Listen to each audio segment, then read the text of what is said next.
So we've talked about the Sogno, we've talked about another banner year for you guys, and I think that's fantastic. You're very deserving of those kinds of sales. I think you've created a brand image, which is fantastic, and I would like to think that we've contributed to that brand image in some way over the years. But I will mention that I had a national sales manager from one of the other companies. I won't mention the company, but they came to me and they actually flew out to Salt Lake to my showroom and they said to me, "We would like you to do to the Sogno, to do to our product what you did to the Sogno," and which was, increase the brand awareness, do videos, write blog posts, and so I think the Sogno, I mean, the Sogno really is the cat's meow. I mean, other companies say, and I've seen this. You and I have both talked about this. This chair is like the Sogno, but for half the price, or whatever. And so the Sogno really is the chair that everybody wants. I think every company wants to have a home run like the Sogno, but I think they also would like to have the the the brand recognition of the Sogno. And so I think, I mean, I know we've contributed to it, but you guys have done a masterful job of marketing this thing in a very, very professional, clean way that I think it just, I mean, it's an $8,000 chair, but it's marketed like an $8,000 chair. It's treated like a very, very valuable asset, very valuable chair. I think you guys have done a great job with that. Thank you. I don't think we could have done it. There are intrinsic qualities to the product that let us sort of leverage that marketing, right? If we're out there making a promise that even though Sogno is a pricey option, it will blow away any other experience you've ever had in a massage chair. I mean, that's what we claim, right? In the advertising that we do, basically. If we don't keep that promise, people can try other massage chairs. We're dead in the water. Yeah. So I think a good product begets this kind of advertising. You see it. I just bought a Dyson vacuum cleaner, and I'll tell you, I am so impressed. Really? The advertising finally got to me, right? I finally decided to spring for a vacuum cleaner that costs a lot of money, and I'm as happy as can be. Had their ads about all their technology and their ability to clean better than other vacuum cleaners simply been an advertising approach and hadn't held true when I got to the product, I would have been thoroughly disappointed. Yeah. But I'm thrilled. I'm thrilled that I invested in a vacuum cleaner. It's okay that it was more money than the other stuff that's out there. I feel like I couldn't have done better. Yeah. And I think the same is true with the Inada advertising. We're making a lot of very, very bold claims, but if we don't have product that can stand up to those claims, we wouldn't be here today. Yeah, I agree.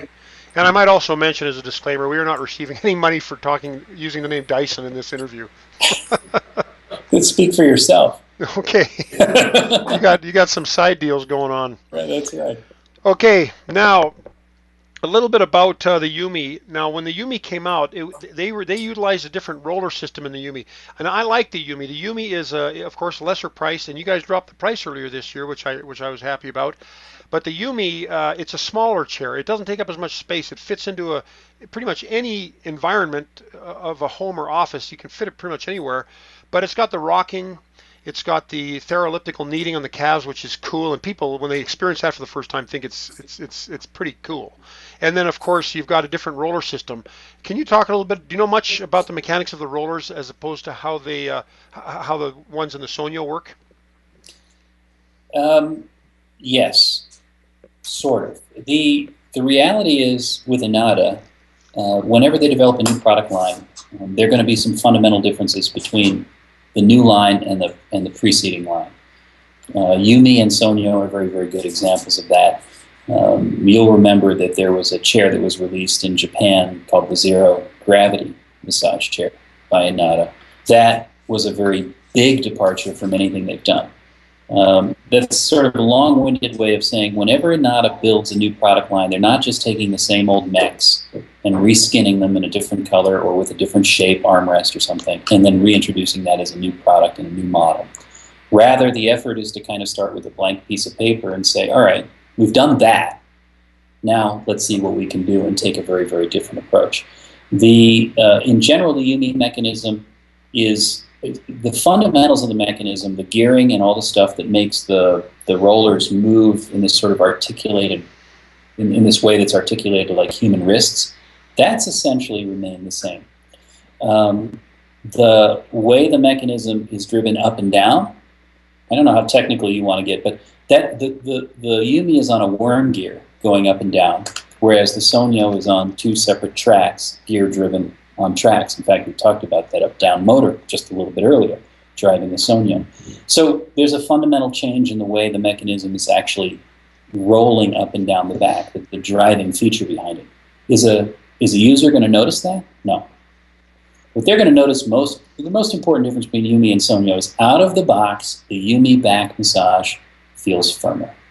Yeah, I think that's the most critical piece. And of course, Yume, just like Sogno, comes with a buffer pad. So if it's too intense for somebody, you add the buffer pad in and you get a more gentle massage.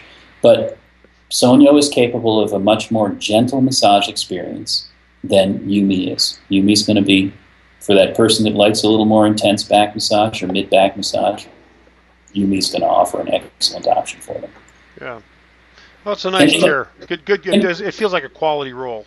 Yeah, but the biggest thing is, of course, the base of the Yume is totally different than the Sogno. It allows it to rock, rather than, there are some minor changes to the back mechanism, but it's still Inada at its core. The fundamental change to Yume is, of course, that ability to move the entire seat pan and the seat back in that very soothing and methodical rocking motion.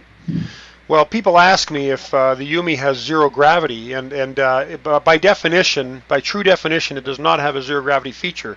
But when it rocks, and it rocks back, it does actually rock into a zero gravity position. It's not a permanent position, though. It's very passive.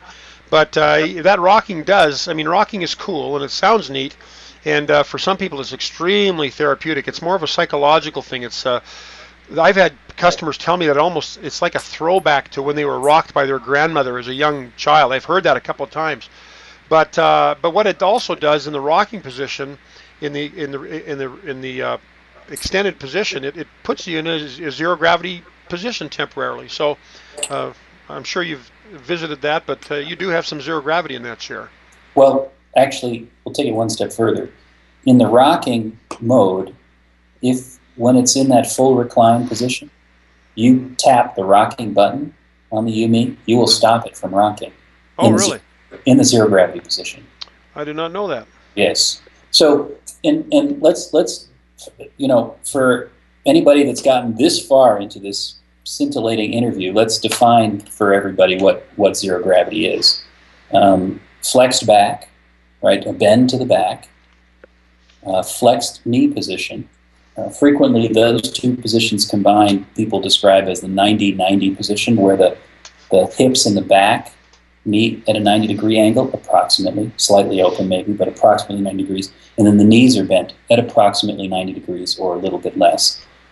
Those factors are critical for any chair to legitimately call itself zero gravity, at least as it's defined in the furniture and back world. And another critical component is that the seat pan tilts backward, right? You can't have a flat seat pan and call something zero gravity. So Yume, when it's rocked back meets all those criteria.